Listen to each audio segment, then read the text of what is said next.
Assalamualaikum warahmatullahi wabarakatuh. Perkenalkan, saya AA Rosada dari kelas 10 TJKT 1. Di video kali ini kita akan masuk ke bab pertama, di mana kita akan berkenalan dengan yang namanya virtual machine.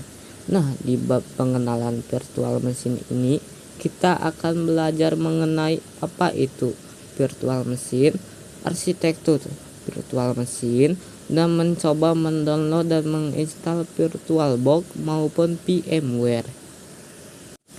Kita langsung saja masuk ke pembahasan pertama, yaitu apa sih itu virtual machine.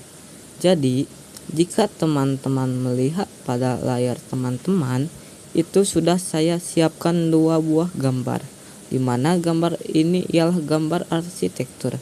Jika teman-teman melihat pada gambar sebelah kiri, ini ialah arsitektur tanpa menggunakan virtual machine. Di bagian paling bawah itu terdapat yang namanya hardware seperti storage, kemudian ada compute, memory, network, dan sebagainya. Nah, di atas hardware itu terinstall OS, kemudian ada aplikasi. Jadi, misalkan ibaratkan yang bagian paling bawah ini, hardware ini ialah laptop kita. Nah, misalkan di laptop saya itu terinstall yang namanya OS, di mana saya menggunakan operating system Windows. Kemudian di Windows saya itu terinstall beberapa aplikasi-aplikasi, yaitu arsitektur tanpa menggunakan virtual machine. Nah, sekarang bagaimana dengan arsitektur yang menggunakan virtual machine? Jika teman-teman melihat pada gambar sebelah kanan, di bagian paling bawah ini hampir sama dengan arsitektur tanpa menggunakan virtual machine, di mana terdapat hardware juga seperti storage, memory, network, dan lain-lain. Kemudian terinstall yang namanya operating system. Nah, tapi bedanya di atas OS itu terdapat yang namanya hypervisor. Jika teman-teman masih bingung apa itu hypervisor, hypervisor adalah sebuah aplikasi yang akan kita gunakan untuk membuat yang namanya virtual machine. Jadi, misalkan teman-teman sudah menginstal hypervisor, itu teman-teman bisa membuat yang namanya virtual machine. Nah, teman-teman juga bisa membuat banyak virtual machine, tetapi tergantung dari storage laptop teman-teman. Misalkan storage laptop teman-teman itu sekitar 512 GB. Nah, itu kan besar sekali ya. Jadi teman-teman mungkin bisa lebih banyak membuat yang namanya virtual machine. Di virtual machine, jika teman-teman melihat pada gambar sebelah kanan, di bagian paling bawah ini hampir sama dengan arsitektur tanpa menggunakan virtual machine, di mana terdapat hardware juga seperti storage, memory, network, dan lain-lain. Di atas OS itu terdapat yang namanya hypervisor. Jika teman-teman masih bingung apa itu hypervisor, hypervisor adalah sebuah aplikasi yang akan kita gunakan untuk membuat yang namanya virtual machine. Jadi, misalkan teman-teman sudah menginstal hypervisor, itu teman-teman bisa membuat yang namanya virtual machine. Nah, teman-teman juga bisa membuat banyak virtual machine, tetapi tergantung dari storage laptop teman-teman. Misalkan storage laptop teman-teman itu sekitar 512 GB. Nah, itu kan besar sekali ya. Jadi teman-teman mungkin bisa lebih banyak membuat yang namanya virtual machine. Di virtual machine, jika teman-teman melihat di sini juga ada yang namanya hardware, yaitu storage, ada juga compute, memory, dan juga ada network dan lain-lain. Tapi bedanya hardware ini ialah hardware virtual.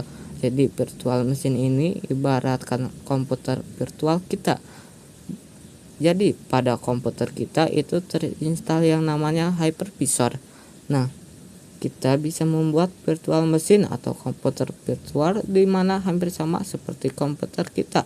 Terdapat hardware juga, kemudian ada OS, kemudian kita bisa install aplikasi juga, dan lain-lain. Kita akan belajar mengenal arsitektur pada virtual machine. Kita langsung saja pada pembahasannya. Di sini sudah ada dua gambar. Yang pertama adalah bare metal arsitektur atau tipe 1 hypervisor. pada tipe 2 hypervisor atau hosted arsitektur. Jadi apa sih perbedaannya? Jika bare metal arsitektur itu setelah hardware, kita bisa menginstal hypervisor. Jika teman-teman lupa apa itu hypervisor, adalah sebuah aplikasi untuk membuat yang namanya virtual machine. Jadi di atas hardware menginstal langsung yang namanya hypervisor dan kita langsung bisa membuat banyak virtual machine. Pada bare metal arsitektur itu hypervisor yang sering digunakan adalah Promock, kemudian ada VMware EXI, tapi bedanya VMware ini berbayar. Kalau Promock itu open source dan juga gratis. Cuman disarankan untuk teman-teman yang bekerja di kantor lebih baik menggunakan VMware karena tentunya lebih banyak support dan fiturnya juga lebih bagus. Bedanya VMware ini berbayar, kalau Promock itu open source dan juga gratis. Cuman disarankan untuk teman-teman yang bekerja di kantor lebih baik menggunakan VMware karena tentunya lebih banyak support dan fiturnya juga lebih bagus. Kita masuk tipe 2 hypervisor yaitu hosted arsitektur. Jika kita lihat perbedaannya, pada hardware terinstall dulu yang namanya host OS. Jadi sebelum hypervisor pada hosted arsitektur itu harus menginstal yang namanya host OS, di mana di atas OS kita baru menginstal yang namanya hypervisor. Jadi pada hypervisor yang digunakan hosted arsitektur itu biasanya ada VMware, juga cuman VMware Workstation. Juga ada VirtualBox, sama seperti sebelumnya. Jika VirtualBox itu gratis, VMware Workstation itu berbayar. Oke, jadi setelah teman-teman menginstal hypervisor, itu teman-teman bisa langsung membuat yang namanya virtual machine. Dan teman-teman juga bisa membuat banyak virtual machine, tergantung dari kapasitas yang dimiliki oleh laptop teman-teman. Pada hosted arsitektur ini, dia biasanya digunakan kita ingin belajar ataupun ingin mencoba virtual machine. Nah, itu biasanya menggunakan hosted arsitektur. Download dan install VirtualBox. Nah, tampilannya bakal seperti ini.